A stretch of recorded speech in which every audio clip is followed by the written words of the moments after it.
Hello, and welcome to another episode of This, That, and the Other. And in the past, I have seen numerous football leagues that have tried to challenge the NFL. None of those leagues last very long. Probably the most successful one was the American Football League, AFL, which was around from 1960 to 1969. It ended up, as a matter of fact, merging with the NFL. It's probably the most successful one, but there have been many. Was the All American Football Conference that lasted for 4 years. That's where the Cleveland Browns made their debut, and I believe won the championship all 4 years that league was around. That was another league that merged with the NFL. The teams of the San Francisco 49ers, Buffalo Bills, Baltimore Colts, all those teams. They had like New York, I believe New York Yankees, Brooklyn Dodgers. The NFL was actually going to take all the teams that were in that league, and actually some of the teams folded, I think, before then, and NFL, I think, acquired maybe four teams that were still left. I'm not really going too much into researching this. Trying to remember leagues that have existed. And I remember there was the World Football League that lasted 2 years, and matter of fact, two separate World Football Leagues. The second one didn't even last a whole season. First one was a disaster. A lot of over investing, and a lot of teams didn't make a profit. I think maybe like two out of all the teams in that league made a profit that year. 1974 and 1975, those are the years that league existed. There have been the Wlaf, that was a World League of American Football. There were some teams in the United States and some teams in Europe, and they were kind of like a farm club for the NFL teams. That league only lasted a few years and folded. There have been let's see, what I'm trying to think of what else there have been there. Oh, the Usfl. That was started out as a spring league. They wanted to take the NFL on and go to fall play. They tried to sue the NFL for monopoly. They won the lawsuit, but only were awarded $1 for damages, and the league folded soon after that. But another league where they did a lot of overinvesting, and there's been the XFL that lasted a year, and then another XFL, and I believe there's talk that the XFL is making a comeback. There was a league that had the Billy Kilmer as a commissioner right before the USFL made its debut.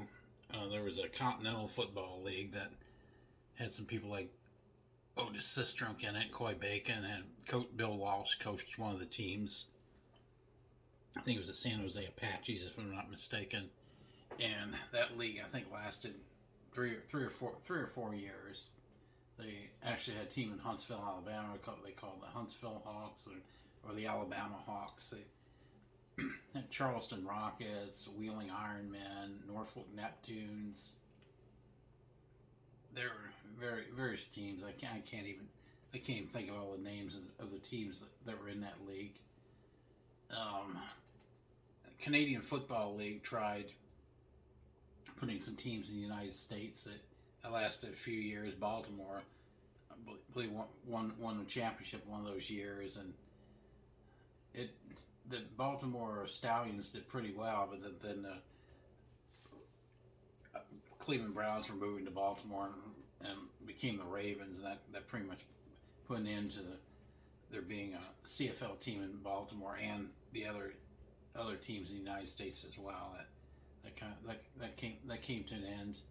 There was a UFL for a while, and there was another league that was around about two or 3 years ago, that didn't even last a whole year. One man was pouring a lot of money into the league, and it didn't he decided to stop putting money into it. There was minor league football systems that lasted 2 years. They had some teams around the country. Had one in Virginia, and played in Fairfax, Virginia, Virginia Storm. They had They had a team in Pueblo, Colorado, Colorado Springs, I believe. They had a team in Hayward, California. One in St. Louis. Different places that only lasts a couple of years. And one of the things about these other rival leagues is I don't believe people are really interested in paying money to see players are not able to make it into the NFL. And a lot of these leagues also, these owners do not know what all is involved to owning a football team. They don't realize all the expenses are involved. You really, in order to really have a successful football, you got to get people to go to the game, pay the money, the revenue from gate receipts. That's what supposed to be paying the salaries of the players, pay for the travel, and etc.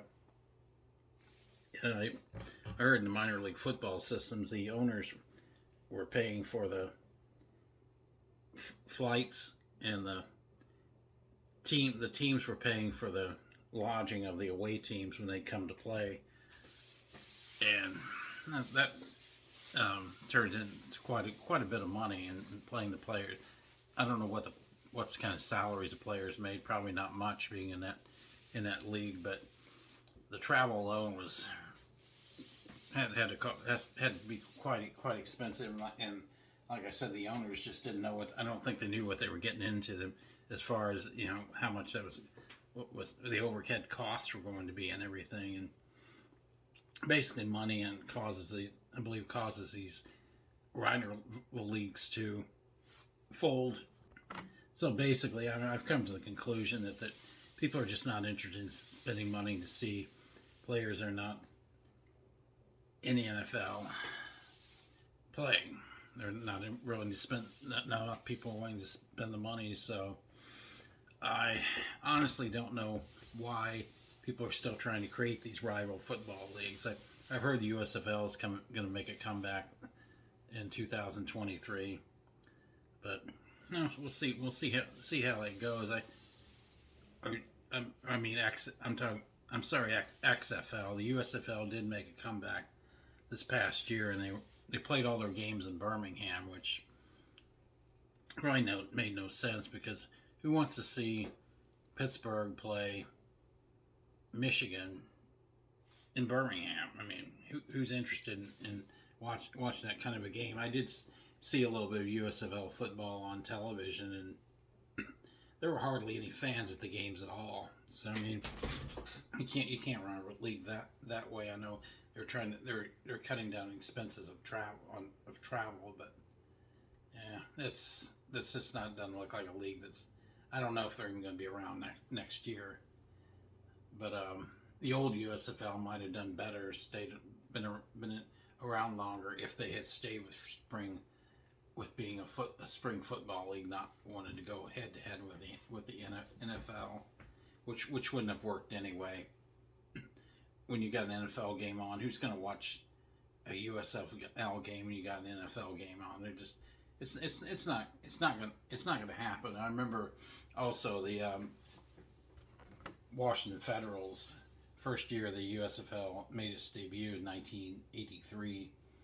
The Redskins just come off of winning a Super Bowl, so people around here were not interested in seeing another football team. Plus, the Federals were a god awful team. They didn't win very many games. They had so many games where they came close, and I went to one where they were playing the New Jersey Generals, and first play from scrimmage, Herschel Walker ran for like 80-something yards for a touchdown, and Federals fans were laughing. Game was played in a hard rainstorm. The score was tied, and I thought, well, this is going to go into overtime, because the only way New Jersey can win is if the guy makes a 50-yard field goal in this rate in pouring rain. But he made the field goal, so that was the end of the game. I remember seeing another Federals game the next year where they could have beaten the Chicago Blitz. It was a short field goal. Well, last play of the game, the center snaps the ball over the holder's head. That ends the game. So I mean, the Federals just they didn't have anything going for them. They ended up relocating to Orlando and becoming the Orlando Renegades. And last year the USFL was around, but those are basic memories I have of various leagues trying to challenge the NFL. It just didn't work, and I don't believe it's ever going to work, for reasons I've said before. Like I said, I'm looking for ideas on shows to do in the future. I do history, obscure aspects of history, and preserving history. And with that being said, like, subscribe, share. As always, thanks for watching.